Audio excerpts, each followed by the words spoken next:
So week 13 and 14 combined.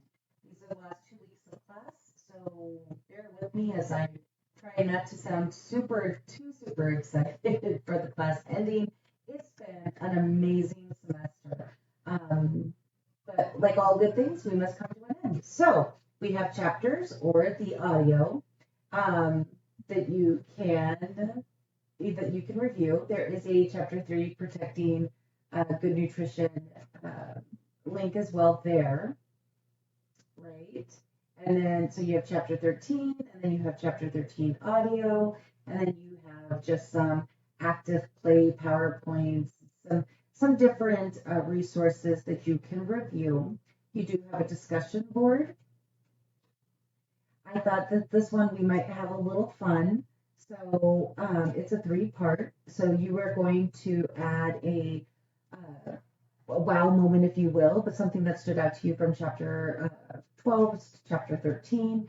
And then the second part is you are going to submit 5 activities along with a photo and description for each day of the week for each age group. So infants, toddlers, and preschool. You don't get to choose. You have to do each one, and you want them to have the, physical activities. It can't just be art or, story time. It has to be something where they're engaging. Now, if it is a physical activity that they are doing in art, then absolutely you can incorporate that, but you have to tell us the physical aspect of it.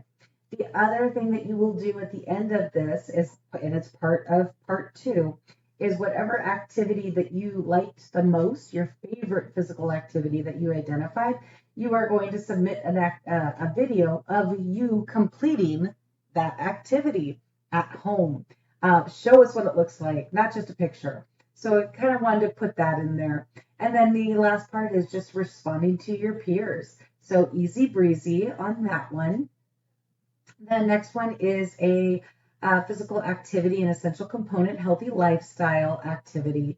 So there is an overview here. There's the fitness activity lesson plan here. And then, so when you open this up, you're going to see it's a template.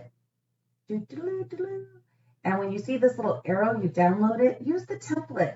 Don't recreate the wheel. So use the template, and it gives you all of the descriptions and everything else, but it prompts us to remember that children need 60 minutes of play a day. So you'll see all of those football commercials with the football players, and 60 minutes of play a day is kind of what they're promoting. Early childhood has been promoting that since the dawn of time. So I'm glad the NFL is part of the club now. So you're going to develop a movement activity with or for children in early childhood setting. You're going to focus on large or small motor activity, even though it's possible to include both, right? And it's also possible to include other areas, developmental areas, such as language, art, literacy, whatever the case may be. But it's got to be a physical or a motor activity, gross or fine motor, okay? Again, keeping those kids active. So you want to include enough detail that anyone can present the activity. For example, you work in a preschool room and you're planning this activity and you're not going to be there on that day of work. So any substitute could walk in and do the activity based on your details, all right? And then you're going to answer all of these questions. You are going to align it to the Arizona Early Learning Standards. If it's a toddler activity, then we need to actually align it to the infant toddler guidelines. You're going to demonstrate your activity using pictures, and then you're going to create a summary and reflection. So I know it's a little bit of a detailed project, but I want to be fair to you that that's what this is. We want these activities to be engaging. We want these activities to be engaging, and we want children to learn best practice and modeling. So the next thing is you're going to read chapter 15. In week 14, it is chapter 15, planning and food safety. To be fair, and I just want to be fair with all of this, okay? To be fair, this is our last week. So you have several things that are due. You have a discussion board that's due by Friday the 9th. You have a weekly menu activity, and you also have your key assessment. So I just want to kind of put all of those things into perspective for you. Don't procrastinate this week, okay? So your discussion board is kind of fun. It is going to be a 3-part, so you're going to review 15 and do your professional experiences, right? But then part 2 is I want you to create a video making a yummy and healthy snacker meal. And I had this cool little video, but the link went down, so I'm going to try and create a video for you, and I will wear my amazing apron that everyone gives me compliments on, and try and create like a fun little snack for you, or an idea, so that you can see what I'm talking about. And you're going to list me all of the different safety precautions that you're doing, nutritional values. You're going to identify the ingredients. You're going to talk about the food prep that you did, and then step-by-step instructions. So those are all very important.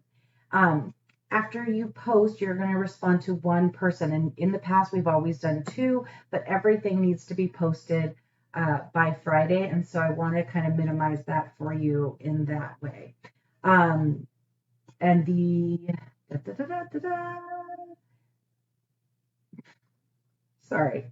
The weekly menu planning is here.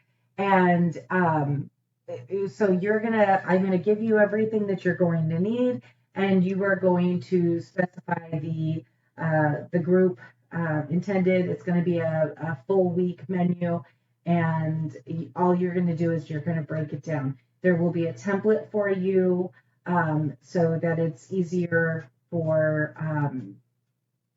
practice sakes of the macro and micronutrients, as well as proteins, and